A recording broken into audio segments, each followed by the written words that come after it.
함께 나눌 주님의 말씀은 시편 1편입니다. 시편 1편 1절부터 6절까지 우리 한 절씩 교독하고 마지막 절은 같이 읽도록 하겠습니다.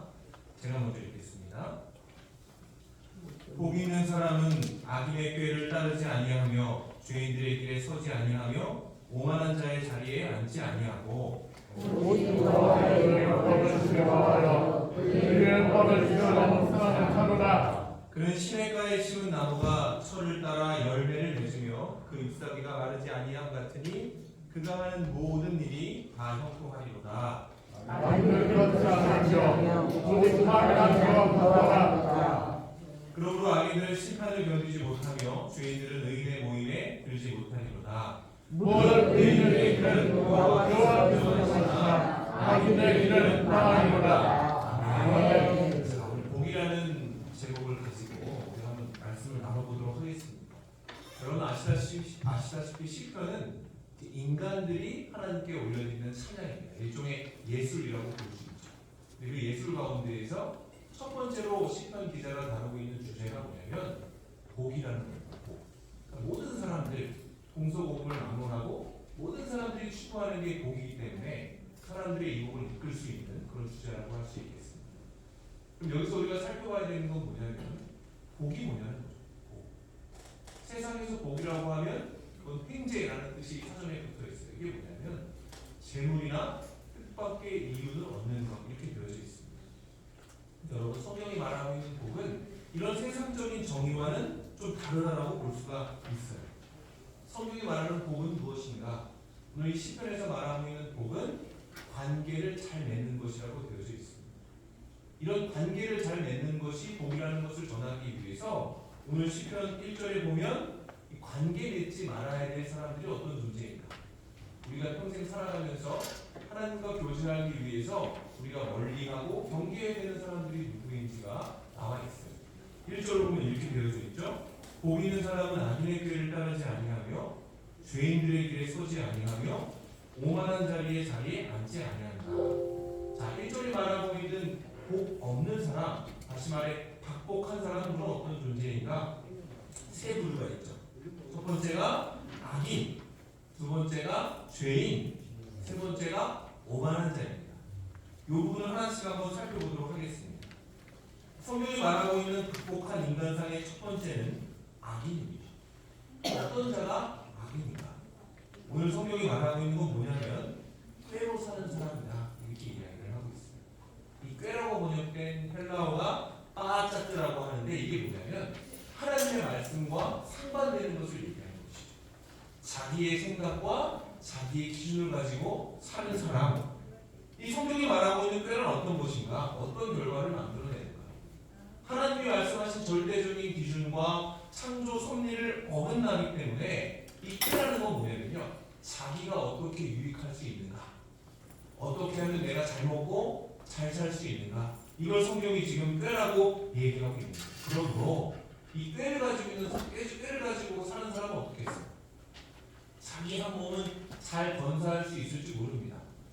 좀 능력이 있는 사람은 자기뿐 아니라 자기의 가족, 자신과 연결될 수 있는 사람은 좀 이득되게 할 수 있겠죠. 근데 그 방법이 하나님의 말씀이 아니라 꾀이기 때문에 누군가는 손해를 보게 되어져 있어요. 누군가의 눈에는 피눈물을 흘리게 하고 그 피눈물을 기반으로 자기의 기쁨을 누린다는 것입니다. 그러므로 성경은 자기 꾀로 살아가는 악인과 관계하지 말아라. 지금 이렇게 조언하고 있는 것이죠. 그는 이기적인 자기의 생각과 기준을 가지고 살아가기 때문에 하나님의 말씀을 언제든지 뛰어넘어 버립니다. 그리고 그 꾀로 말미암아 반드시 누군가를 아프게 할 수 있는 것이죠. 그리고 궁극적으로 이 꾀를 가지고 사는 악인이 왜 복이 없는가? 항상 자기의 머리를 굴려서 살기 때문에 쉼이 없어요. 평안이 없습니다. 늘 계산하고 헤아리고 자기의 위치를 구분짓느라 바쁘기 때문에 하나님의 허락하신 평강과 평안을 누리지 못하고 늘 바쁘고 분주하게 살아가는 것입니다. 여러분 하나님의 사람은 어떤 사람이죠? 인간의 꾀로 사는 사람이 아니라 하나님의 영원하신 말씀으로 살아가는 사람입니다. 하나님의 지혜는 악인의 꾀와는 좀 달라서 억울한 사람을 만들지도 않고요. 피해자를 생산하지도 않습니다.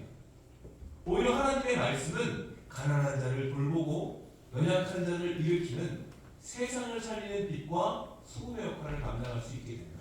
이것이 우리가 가지고 있는 진리입니다. 그런가 하면 지금 시편이 말하고 있는 두 번째 각복한 인간상은 죄인도 있습니다. 자, 오늘 시편에서 죄인의 특징으로 무엇을 얘기합니까? 그가 선 곳이 건전하지 않다 이렇게 얘기합니다. 죄인들의 길에 서지 말라 이렇게 조언하고 있기 때문이죠. 여기서 길이라는 것은 단순한 도로를 이야기하는 것이 아니라 한 사람이 가지고 있는 삶의 방식과 태도를 포괄하는 것이죠. 자, 본문이 말하고 있는 죄인들의 특징은 길을 닫는다는 것에 있습니다. 실제로 죄가 이런 특징을 갖고 있죠. 죄가 가지고 있는 소망이 있는데 그 소망이 뭐냐면 늘 대세가 되고 싶어 한다는 거예요. 잘 보세요. 요즘에 우리가 살아가는 세상 가운데 죄가 의로 둔갑한 것이 얼마나 많이 있습니다.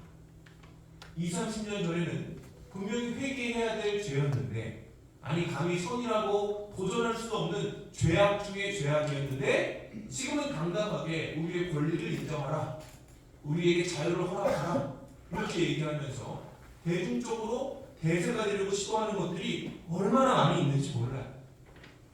여러분, 이것이 죄의 특징입니다. 죄는 뻔뻔하고 낯이 두껍기 때문에 사람들로 하여금 자신의 영향력을 만들고 싶어요. 세상에서 자기의 자리를 만들고 누군가 자신을 추종하기를 원하는 것이 바로 이 죄의 특징이라는 것입니다. 그러므로 우리는 하나님의 말씀으로 사는 사람이라면 두 가지 사실을 알아야 돼요. 첫 번째는 죄인에게는 죄의 영향력이 있고 의인에게는 의의 영향력이 있다는 사실입니다.